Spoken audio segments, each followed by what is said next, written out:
মুখে কস্টিপ লাগিয়ে আর হাতে খুরচুন নিয়ে রান্নাঘরে ঠিক যতক্ষণ থাকবেন ততক্ষণই আপনি শ্বশুরবাড়ির সবার কাছে লক্ষ্মী আর গুণবতী বউ।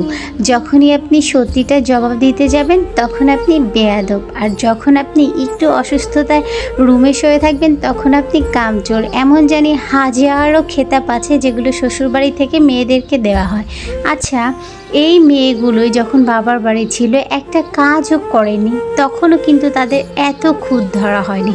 কিন্তু শ্বশুরবাড়ি এসে দিন রাত খাটার পরেও এই খাটুনিগুলো তাদের চোখে কেন পড়ে না? যেখানে নিজের মেয়ে বসে থাকলে কোনো ধরনের কোনো দোষ নেই, বাট ঘরের বউ বসে থাকলে দোষের কোনো অভাব নেই।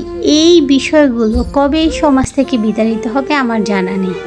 আসলে এই যে কথাগুলো আমি বললাম, এগুলো না প্রতিটা সংসারে চরম এক বাস্তবতা, যেটা আপনি স্বীকার করেন বা নাই করেন। আচ্ছা, অনেক কথা তো বললাম, চলুন এখন রান্না করি। এই তো সেদিন বাসায় মেহমান আসছিল আর তাদের জন্য এই যে এত ধরনের খাবারগুলো রান্না করতে হচ্ছিল।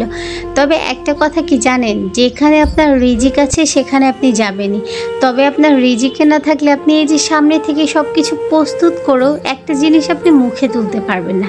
আর এই চরম বাস্তবতাটার সাথে আমি বারবার পরিচিত হয়েছি, বিশেষ করে বিয়ের পরে।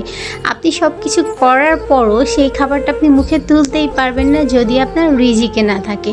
আর এই তো এখানে আমি গরুর মাংস আর মুরগির মাংস দুইটাই হাতে মাখিয়ে রান্না করব, একদম আমাদের রাবেয়া আপুর মতো। রাবেয়া আপু কিন্তু সব সময় স্পেশালি গরুর মাংসটাকে একদম হাতে মাখিয়ে রান্না করে, দেখতেও বেশ সুন্দর হয়। আর আমি তার মতো করেই আজকে রান্না করছিলাম দুইটা মাংসই।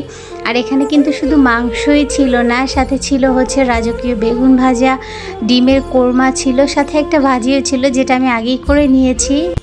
আর ওই যে একটা কথা বললাম, যতক্ষণ আপনার হাতে খুরচুন আর মুখে টেপ লাগিয়ে থাকবেন ঠিক ততক্ষণই আপনি শ্বশুরবাড়ির সবার কাছে ভালো থাকবেন। এর বেশি কিন্তু কিছুই না। মনে হয় যেন আমাদের সম্পর্কটা রান্নাঘরের সাথেই, তাই না? যতক্ষণ কাজ করব ততক্ষণই আমাদের মূল্য আছে। যাক, কোনো ব্যাপার না। আর এই তো এটাই আমার স্বপ্নের নিজ, যেটা আমি একদম ছোট্ট করে প্রতিটা জিনিস নিজ হাতে সাজিয়েছি।